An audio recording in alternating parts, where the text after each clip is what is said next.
नमस्कार। आदर्श शिक्षा समिति सिरोही की ऑनलाइन क्लास में एक बार फिर आपका हार्दिक स्वागत है, अभिनंदन। हमने पिछले अध्याय में पढ़ा था कि संसाधन जो है वो 3 प्रकार के होते हैं: प्राकृतिक संसाधन, मानव निर्मित संसाधन और मानव संसाधन। उसमें से हमने प्राकृतिक संसाधन और मानव निर्मित संसाधन इस विषय में विस्तार से अध्ययन किया था। आज हम पढ़ेंगे मानव संसाधन एवं संसाधन संरक्षण के विषय में। पिछले कालांश के बाद आपको करने के लिए गतिविधि और होमवर्क दिया था, वो आपने कर लिया होगा। आज हम आगे बढ़ते हैं मानव संसाधन। हम सब जानते हैं कि प्रकृति से हमको बहुत सारे उपहार प्राप्त हुए हैं, बहुत सारे संसाधन प्राप्त हुए हैं। उन संसाधनों का हम जिस रूप में वो संसाधन हमको प्राप्त है, उस रूप में से और बहुत अधिक अच्छी तरह से हम उनका उपयोग कर सकें, विशिष्ट प्रकार से हम उनका उपयोग कर सकें, उनको और अधिक गुणवत्तापूर्ण बना करके हम उनका उपयोग कर सकें, इसके लिए आवश्यक है कि मानव जो है, यानी उनका उपयोग करने वाला जो है, वो कितना सक्षम है। तो अधिक संसाधनों के निर्माण में समर्थ होने के लिए लोगों के कौशल में सुधार करना, यानी हम जितना व्यक्ति के कौशल में सुधार करेंगे, उतना ही मानव का जो संसाधन स्वरूप है वो अधिक विकसित होगा। और मानव के संसाधन के रूप में अधिक विकसित होने के लिए कुछ प्राथमिक आवश्यकताएं हैं, जैसे ज्ञान। बिना ज्ञान के मनुष्य किसी भी संसाधन का ठीक से उपयोग नहीं कर पाएगा। ज्ञान से मनुष्य को कौशल प्राप्त होगा। संसाधन को और विशिष्ट तरीके से उपयोग करने के लिए मनुष्य अपने कौशल का उपयोग करेगा, मानव अपने कौशल का उपयोग करेगा और वो ज्यादा बेहतर तरीके से किसी भी संसाधन का उपयोग कर सकेगा। तीसरा है प्रौद्योगिकी, तकनीक। मनुष्य ने जो तकनीकें बनाई है, विभिन्न प्रकार की तकनीकों को जो इजाद किया है, उसके आधार पर मानव जो है वो विभिन्न संसाधनों का बहुत अच्छी तरह से उपयोग करेगा। उदाहरण के लिए हम देखते हैं कि जब तक हम कोयले को जला करके उससे प्राप्त होने वाली ऊर्जा से बिजली बनाना नहीं जानते थे, तब तक हम कोयले का उपयोग केवल ईंधन के रूप में करते थे।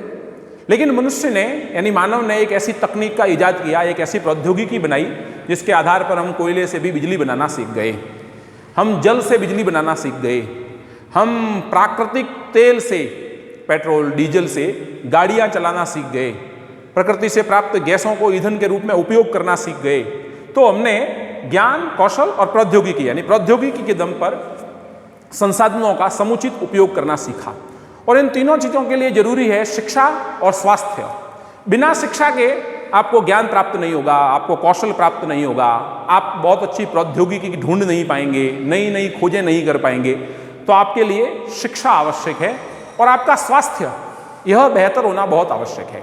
इसलिए जब मानव में ज्ञान, कौशल, शिक्षा, स्वास्थ्य इसका विकास होगा तो वो रोज नई प्रौद्योगिकी बना करके, रोज नई नई तकनीकों को बना करके संसाधनों को और अच्छी तरह से समुचित तरीके से उपयोग करने के लिए नए नए तरीके ढूंढेगा।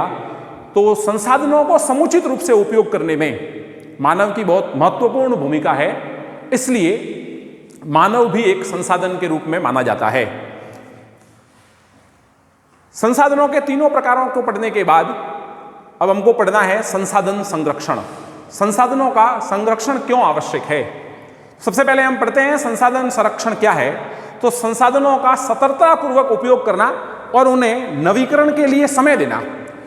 हमने प्राकृतिक संसाधनों में पढ़ा था कि संसाधन 2 प्रकार के होते हैं, एक नवीकरणीय संसाधन और एक अनवीकरणीय संसाधन। जो नवीकरणीय संसाधन है उनको भी नया बनने में कुछ समय लगता है और अनवीकरणीय संसाधनों को बनने में तो बहुत अधिक समय लगता है। कई बार मानव जीवन से भी नया बनने में जो उनका समय होता है वो बहुत ज़्यादा होता है। तो हमें जो प्रकृति से प्राप्त संसाधन है, उन संसाधनों का सतर्कतापूर्वक उपयोग करना है। इस प्रकार से उपयोग करना है कि हमारे उपयोग करने के बाद भी हम उनको बचा कर रख सकें और सही तरीके से उनका उपयोग करें, वो व्यर्थ नहीं हो। और दूसरा, उन्हें नवीकरण के लिए यानी नया बनने के लिए हम उन्हें क्या दें? समय दें। यही संसाधन संरक्षण कहलाएगा। अब सतर्कतापूर्वक उपयोग करना यानी जितना आवश्यक है उतना उपयोग करना, अधिक उपयोग नहीं करना। तो ऐसा क्यों करना? तो इसके लिए एक शब्द आता है सतत पोषणीय विकास। हम लगातार विकास कर रहे हैं, सतत तरीके से विकास कर रहे हैं। और हमारी पिछली जो पीढ़ियां थी उन्होंने भी संसाधनों का उपयोग करते हुए हमारे लिए संसाधनों को बचाया, इसलिए हम अब उन संसाधनों का उपयोग कर पा रहे हैं। तो अब ये हमारी जिम्मेदारी है कि हम हमारी आने वाली पीढ़ियों के लिए भी संसाधनों को बचा करके रखें, उन्हें संरक्षित करके रख सकें। तो इस प्रकार का हम विकास कर पाएंगे कि हमारी आने वाली पीढ़ियां भी उन संसाधनों का ठीक से उपयोग कर सकें। तो संसाधनों का उपयोग करने की आवश्यकता यानी हमें उनको किस प्रकार से उपयोग करना है, कैसे उपयोग करना है, उनकी हमको जितनी आवश्यकता है उतना उपयोग करना, और उपयोग करने के बाद भविष्य के लिए उनके संरक्षण में संतुलन बनाए रखना, यानी भविष्य में भी वो संसाधन उपयोग में आते रहें, वो संसाधन बचे रहें, ताकि हमारी आने वाली पीढ़ियों के सामने भी समस्या पैदा नहीं हो। तो उसके लिए दो तरीके हैं। एक है पुनः चक्रण। कई संसाधन ऐसे हैं जिनका हम उपयोग करने के बाद बार बार उनका उपयोग कर सकते हैं। उनको एक बार उपयोग करने के बाद जब वो नष्ट हो जाएं तो हम उनको वापस नए रूप में उनका उपयोग कर सकते हैं। और दूसरा है उनका पुनः उपयोग, बार बार उपयोग करना। उदाहरण के लिए हम जल ही ले लेते हैं। हम स्नान के लिए पानी का उपयोग करते हैं और वो पानी सारा का सारा नालियों में यूं ही व्यर्थ बह जाता है। क्या हम उस पानी को बचा करके पेड़ों को पिलाने में, हमारे घर के बगीचे को पिलाने में, गाड़ी को धोने के लिए या घर के बाहर पानी के छिड़काव में हम उस पानी का उपयोग कर सकते हैं क्या? तो कह सकते हैं कि हम एक ही चीज का बार बार कैसे उपयोग कर सकते हैं। ये दो सरल तरीके हैं जिनके माध्यम से हम संसाधनों को बचा सकते हैं, विभिन्न प्रकार से उनका उपयोग कर सकते हैं।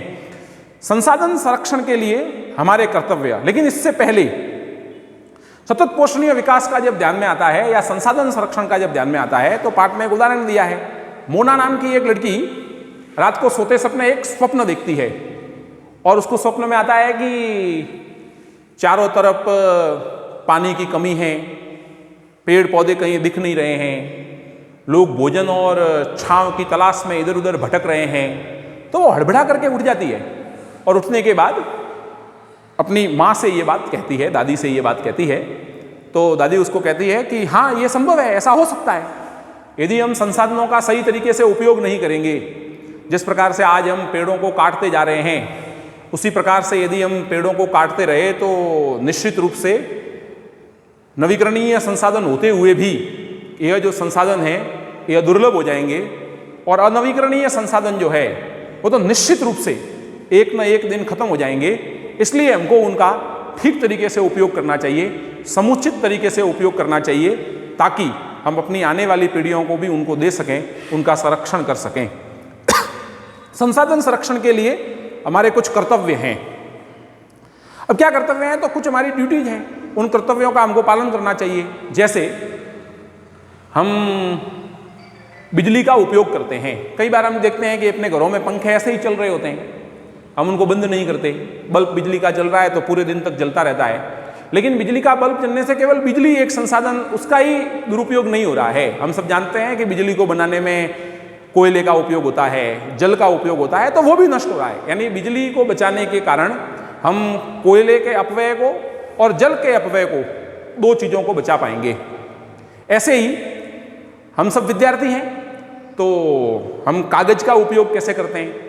हम बिना मतलब के अपनी कॉपी से कई बार कागज को फाड़ देते हैं, किताब के पत्तों को फाड़ देते हैं, कॉपी पूरी नहीं भरती है तो भी कॉपी को बदल देते हैं, पेज का पूरा उपयोग नहीं करते।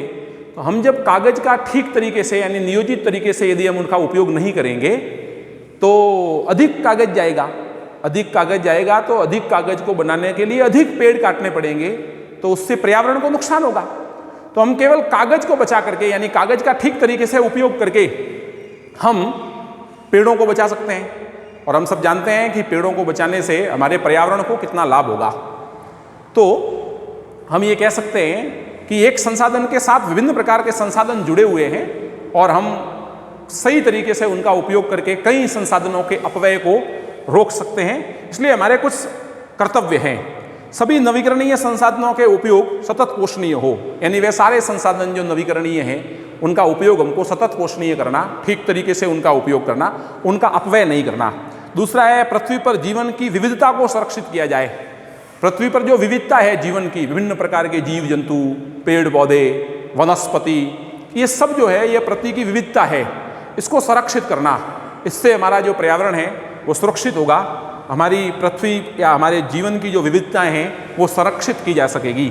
तीसरा है प्राकृतिक पर्यावरण तंत्र की हानि को कम से कम किया जाए। हम सब जानते हैं कि आज धरती पर मनुष्य द्वारा किए जाने वाले विभिन्न क्रियाकलापों के कारण हमारा जो पर्यावरणीय तंत्र है उसको बहुत अधिक हानि हो रही है। उस हानि को हमको रोकने के लिए हमारे पर्यावरणीय जो हमारा तंत्र है उसको हमको सुरक्षित करना पड़ेगा।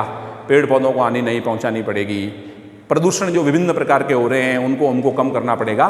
तो इन सब चीज़ों को हम करके, यानी हम अपने जीवन को व्यवस्थित करके, संसाधनों का सही तरीके से उपयोग करके, उन संसाधनों का कम से कम उपयोग करना जिनके कारण पर्यावरण को हानि होती है, उन संसाधनों का अधिक से अधिक उपयोग करना जो पर्यावरण को लाभ पहुंचाते हैं, और इस प्रकार से उपयोग करना कि हम हमारी आने वाली पीढ़ियों को भी संसाधन रूपी जो यह खजाना है हमारे पास, इसको हम अपनी आने वाली पीढ़ी को भी दे सकें, और उसको दे करके हम उसको यानी हमारे विकास के क्रम को लगातार बनाए रखें। ये हमको ध्यान रखना है। हमारा पहला जो अध्याय था संसाधन, वो इसी के साथ समाप्त हो गया। अब हम अगले अध्याय में यानी अगले कालांश में अगला अध्याय पढ़ेंगे। आज के गृह कार्य में आपको इस पाठ के जो अभ्यास प्रश्न दिए हुए हैं उन अभ्यास प्रश्नों को हमारी नोटबुक में हल करना है। नमस्कार।